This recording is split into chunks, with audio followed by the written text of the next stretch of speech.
ஓம் சாய்ராம். நல்லது நினைப்போம், நல்லது நடக்கும்.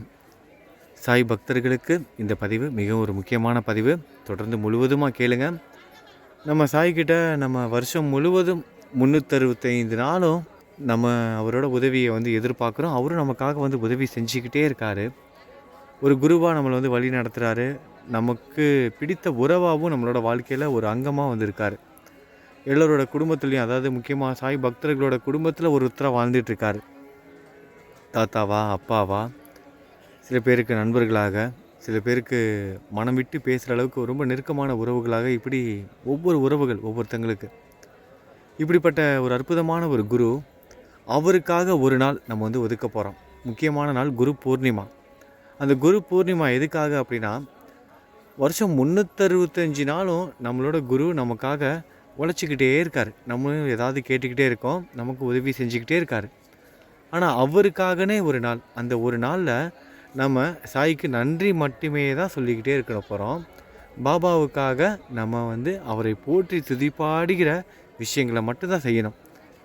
அந்த பூஜைகளாக இருக்கட்டும், விளக்கேற்றுறதா இருக்கட்டும், இப்படி எதா வேணா இருக்கட்டும், என்ன செஞ்சாலும் பாபாவுக்கு நன்றி சொல்கிற விதமாக தான் அது எல்லாமே செய்யணும். குருவுக்கு நன்றி செலுத்துகிற விதமாக மட்டும்தான் குரு பூர்ணிமா அன்னைக்கு நம்ம நடந்துக்கணும். மாறாக நம்ம அன்று நம்மளோட கவலைகளையோ துக்கங்களையோ அவர்கிட்ட தெரியப்படுத்த வேணாம். பாபாவுக்கு தெரியாமல் கிடையாது. நம்ம பிரார்த்தனை செய்கிறதெல்லாம் மீதி இருக்கிற 365 நாளில் மீதி இருக்கிற நாட்களில் தொடர்ந்து நம்ம செஞ்சுக்கிட்டே தானே இருக்கோம். அப்போ வச்சுக்கலாம். ஆனால் இந்த குரு பூர்ணிமா அன்னைக்கு முழுவதுமாக நம்ம குருவுக்கான நாள், அவரை கொண்டாடப்பட வேண்டிய நாள். அந்த நாள் குரு பூர்ணிமா அன்னைக்கு பக்கத்தில் இருக்க கோவிலுக்கு போயிட்டு வாங்க. கோவிலுக்கு போக முடியாதவங்க வீட்டில் இருந்தே சாமி கும்பிடுங்க. அதாவது நன்றி சொல்லுங்கள், அதுதான் சொல்ல வரேன். பாபாவுக்கு நன்றி சொல்லணும். பாபா கோவில்களுக்கு போவதோடு மட்டும் இல்லாமல் குரு பகவானான தட்சிணாமூர்த்தி தரிசனம் செஞ்சுட்டு வாங்க. பெரும்பாலும் தமிழ்நாட்டில் இருக்கிற கோவில்களில் தட்சிணாமூர்த்திக்குன்னு தனியாக சன்னதி இருக்கும். அவரை வழிபடுங்க. அது மட்டும் இல்லாமல் முருகன் கோவிலுக்கும் போகலாம். குரு பகவான் தான் அவரும் ஒரு குரு மாதிரி தான். முருகன் கோவிலுக்கும் போயிட்டு வரலாம். அப்பன் சிவனுக்கே பாடம் எடுத்தவர் முருகன், அதனால் அவரும் குரு தான். இப்படி குருவுக்கான நாள், அந்த நாள் முடிஞ்ச வரைக்கும் அவங்க வீடு பக்கத்தில் இருக்க கோவில்களுக்கு போயிட்டு வாங்க. பாபா கோவில் இல்லைனாலும் பக்கத்தில் இருக்க ஏதாவது ஒரு கோவிலுக்கு போயிட்டு வாங்க. ஆனால் நீங்கள் எந்த கோவிலுக்கு போனாலும் பாபாவை மனசில் நினச்சிக்கோங்க. நீங்கள் போகிற இடத்துல அவர் காட்சி கொடுப்பாரு, கண்டிப்பாக கொடுப்பாரு. நீங்கள் எந்த கோவிலுக்கு வேணால் போங்களேன், அவர் நினச்சிக்கிட்டு போங்க. நீங்கள் போகிறதுக்கு முன்னாடி அந்த கோவிலில் அங்கே இருப்பார். அவர் ஒரு சிலையாவோ படமாவோ ஏதாவது ஒரு வகையில் உங்களுக்கு காட்சி கொடுத்துருவார். அப்படி எதுவுமே இல்லைன்னா ஆத்மார்த்தமான அந்த ஒரு உணர்வை கொடுத்துருவார். கண்ணை மூடும்போது அவரோட உருவம் தான் உங்களுக்கு தெரியும். நன்றி சொல்ல வேண்டிய நாள் பொதுவாக குரு பூர்ணிமா அன்னைக்கு நம்ம ஸ்ரீ சாய்நாத ஸ்தவன மஞ்சரி பாராயணம் செய்வது மிகவும் நல்லது. ஸ்ரீ சாய்நாத ஸ்தவன மஞ்சரி அன்றைக்கி படிக்கிறதுனால ரொம்ப விசேஷம். ஏன்னா அந்த ஸ்தவன மஞ்சரிங்கிறதே பாபாவை போற்றி துதிப்பாடுகிற ஒரு புத்தகம் தானே. இந்த போற்றி துதிப்பாடுகிற அந்த ஒரு புத்தகத்தை நம்ம படிக்கிறது ரொம்ப நல்லது, ஸ்ரீ சாய்நாத ஸ்தவன மஞ்சரி. அதனால் முடிஞ்ச வரைக்கும் அதை படிங்க, இல்லைன்னா கேட்டுருங்க. நம்ம சாய் குடும்பத்தோட சார்பாக எப்போதும் போல் ஷிரடியில் நம்ம பாபாவுக்கு புது ட்ரெஸ்ஸு வாங்கி கொடுத்துருவோம். அப்புறம் நம்மளால் முடிஞ்ச வரைக்கும் எந்த அளவுக்கு சிறப்பாக செய்ய முடியுமோ அன்னதானம் செஞ்சுருவோம். அப்புறம் 108 மட்டை தேங்காய் நம்ம சாய் குடும்பத்தோட சார்பாக அதுவும் செஞ்சுருவோம். பாபா கருப்பு நாய்க்கு சாதம் வைக்க சொன்னார்ல, தயிர் சாதம் வைக்க சொன்னார்ல, மகாலட்சுமி கோவில், அங்கே இருக்கிற மகாலட்சுமி சன்னதியாக இருக்கட்டும், அப்புறம் அஷ்டலக்ஷ்மி, நவகிரகங்கள், சிவலிங்கம் மற்றும் நம்மளோட சாயியும் அங்கே இருக்கார். அந்த கோவில் முழுவதும் இருக்கிற எல்லா சன்னிதானங்களுக்கும் கோவில் முழுவதும் அந்த பூ அலங்காரத்துக்கு தேவையான அனைத்து பூக்களும் நம்ம சாய் குடும்பத்தோட சார்பாக நம்ம வாங்கி கொடுத்துருவோம். இது எல்லாம் நம்ம செஞ்சுருவோம். நம்ம செய்ய வேண்டியது, அதாவது நீங்கள் நம்ம எல்லாம் செய்ய வேண்டியது இது மட்டும் கிடையாது. பாபாவுக்கு நன்றி சொல்லணும். அன்றைக்கி ஒரு நாள் முழுவதும் பாபாவை நினச்சி நம்ம ரொம்ப சந்தோஷப்படணும். அவருக்காக நம்ம அந்த ஒரு நாளை ஒதுக்கி குறைந்தது ஒரு 30 நிமிஷம் அவரை நினச்சி நம்ம தியானம் செய்யணும். அதுதான் முக்கியம். அவரோட நாமத்தை நீங்கள் ஜெபம் பண்ணுங்கள். 108 முறை ஓம் சாய்ராம் சொல்வதற்கு மறந்துடாதீங்க. நாம ஜெபம் ரொம்ப முக்கியமானது. நம்ம சாய் குடும்பத்தில் இருக்க பக்தர்களுக்கு அது நல்லாவே தெரியும். அது மட்டும் இல்லாமல் ஷிரடியில் நடக்கிற திருவிழாவிலையும் நீங்கள் ஆத்மார்த்தமாக கலந்துக்க போகிறீங்க. வீடியோ பார்ப்பதன் மூலமாக, வீடியோ மாதிரி இல்லாமல் நீங்களே ஷிரடியில் இங்கே நடக்கிற எல்லா திருவிழாவையும் நீங்கள் கண்டு ரசிக்க போகிறீங்க. குரு பூர்ணிமாவுக்கு முதல் நாள் ஜூலை 29 குரு பூர்ணிமா வருது. ஜூலை 28ஆம் தேதி குரு பூர்ணிமாவுக்கு முதல் நாள் பாபா இரவு நேரத்தில் இங்கே ஷிரடியில் பல்லக்கில் ஊர்வலம் வருவார். ஷிரடியை முழுவதுமாக சுற்றி வருவார். அந்த பல்லக்கு ஊர்வலத்தை நம்ம எல்லோரும் பார்க்கலாம். 28ஆம் தேதி இரவு ஆயிரம், ஒரு 11 மணி ஆயிரம்னு நினைக்கிறேன் அந்த பதிவு உங்களுக்கு சேர்கிறதுக்கு. இரவு 11 மணிக்கு அப்புறம் 28ஆம் தேதி பார்த்திங்கன்னா பாபா பல்லக்கில் ஊர்வலம் வருவதை நம்ம எல்லோரும் வந்து பார்க்கலாம், தரிசிக்கலாம். அடுத்த நாள் ஜூலை 29ஆம் தேதி நம்ம சாயி ரதத்தில் ஊர்வலம் வருவார். அந்த அற்புதமான தரிசனமும் நம்ம சேனலில் வீடியோவாக வந்துடும். நீங்கள் எல்லோரும் வீடியோவாக இல்லாமல் அதை ஆத்மார்த்தமாக கலந்துக்கிற அந்த உணர்வோடு பாருங்கள். பாபா அந்த உணர்வு கொடுத்துருவார் உங்கள் எல்லாருக்கும். எல்லாமே நல்லபடியாக நடக்கட்டும். இப்போ நம்ம சாய் குடும்பத்தில் பிறந்தநாள் வாழ்த்துக்கள் சொல்ல வேண்டியவங்களுக்கு வாழ்த்துக்கள் சொல்லிடலாம். நம்ம சாய் குடும்பத்தை சேர்ந்த சவுந்தர நாயகி அம்மாவுக்கு 69வது பிறந்தநாள். சவுந்தர நாயகி அம்மாவோட மகள் வித்யலட்சுமி அவங்களுக்கும் 39வது பிறந்தநாள். அம்மாவுக்கும் பொண்ணுக்கும் ஒரே நாளில் பிறந்தநாள் வருது. அவங்க 2 பேருக்காகவும், அம்மாவுக்காகவும் மகளுக்காகவும், சவுந்தரநாயகி மற்றும் வித்யலட்சுமி அவங்க 2 பேருக்கும் நம்ம வந்து பிறந்தநாள் வாழ்த்துக்கள் சொல்லிக்கலாம். அவங்களுக்காக நம்ம பிரார்த்தனையும் செய்து கொள்ளலாம். அவங்க உடல் ஆரோக்கியத்தோடு, அவங்க குடும்பத்தோட சந்தோஷமாக இருக்கணும், அவங்களோட எதிர்கால வாழ்க்கையை நல்லபடியாக இருக்கணும், நம்ம எல்லோரும் பிரார்த்தனை செஞ்சுக்கலாம். அடுத்ததாக நம்ம சாய் குடும்பத்தை சேர்ந்த ஸ்ரீவர்ஷன் தம்பிக்கு 10வது பிறந்தநாள்.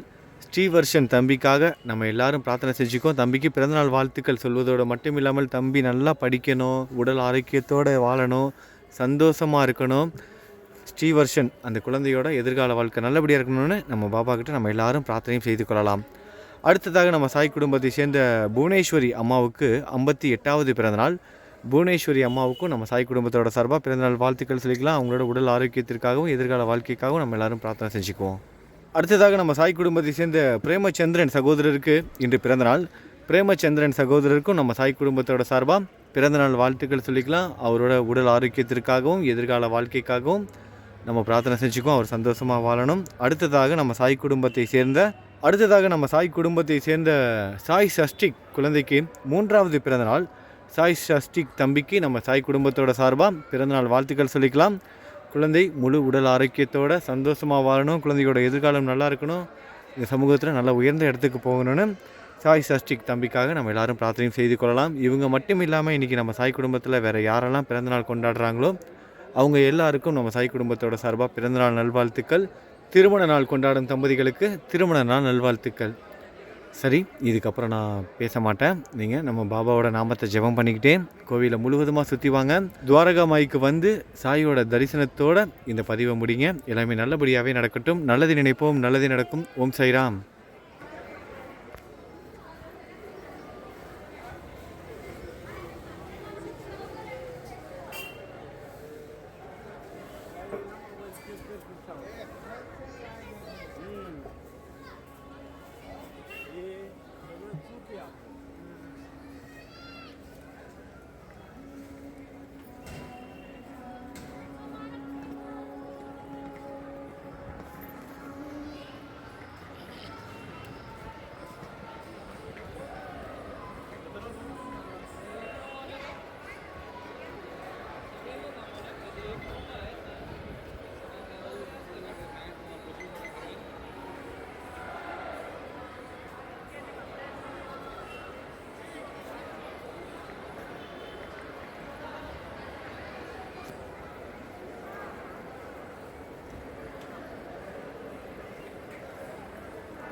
berdua dan kamu.